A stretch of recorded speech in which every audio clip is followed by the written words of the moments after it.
I don't know why they would. You went to Vietnam, didn't you? I did not go to Vietnam. I was lucky. I came of age to be drafted exactly as the war ended. Me too. Was that right? Yeah. What year did you graduate high school? 71. I'm 92, but I thought I remember going up in college, looking at the draft numbers on the wall. Everybody was like crowded around it to see. Well, and I still remember my number, 61. But the war was winding down, so they never got to that. Right. See, I graduated in 74. You actually could have gone. Yeah. Well, no, because I think they stopped sending people, new people. They put our draft number up there. I think a few people went, but it was more like everybody else was coming back, and they would say, "Where are you guys going?" "Oh, we're going back." "All right." And then they go back. Man, what would we have been like if we were a little older and had been in a place like that? Because there was a comedian who was, remember Blake Clark? Blake Clark. Yeah. He told me I thought some of the realest shit about Vietnam. You know, not on stage, but... Right, the helicopter crashing. The helicopter crash. Yeah, it crashed on top of a hill, and all the Vietnamese were coming up to get them.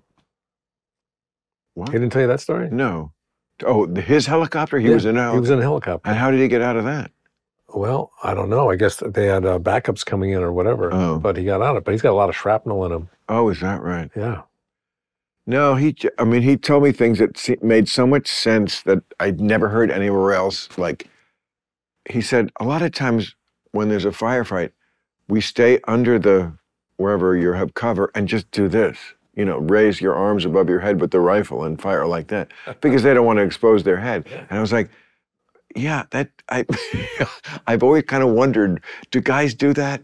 And he would said, you know, we would like call in airstrikes on monkeys just because we wanted to make the people, our superior officers, think we were doing something, and had, you know, like a lot of it was just, let's just survive one more day.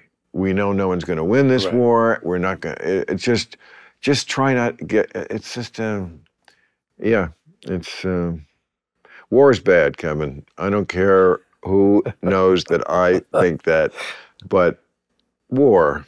I can picture you with a helmet on. I mean, yeah, Belzer used to have the joke. He said, I can't be in the Army. I'm a little too funny to fight. And it is kind of true. I think comedians, because they see the absurdity of war.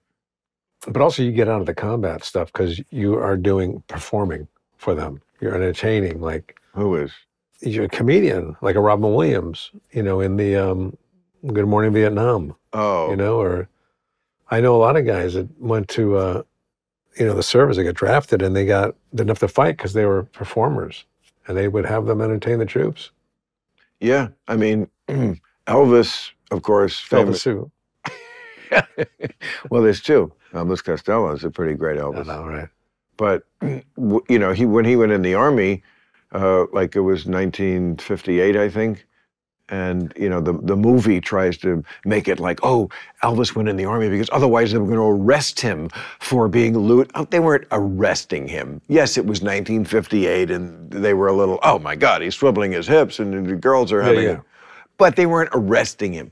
But everybody was, you know, back then, it was only 13 years after World War II. I know. People just went. But he worked while he made movies. Hey, thanks for watching the clip. Hit the subscribe button now so you never miss out on our Club Random content that's posted daily.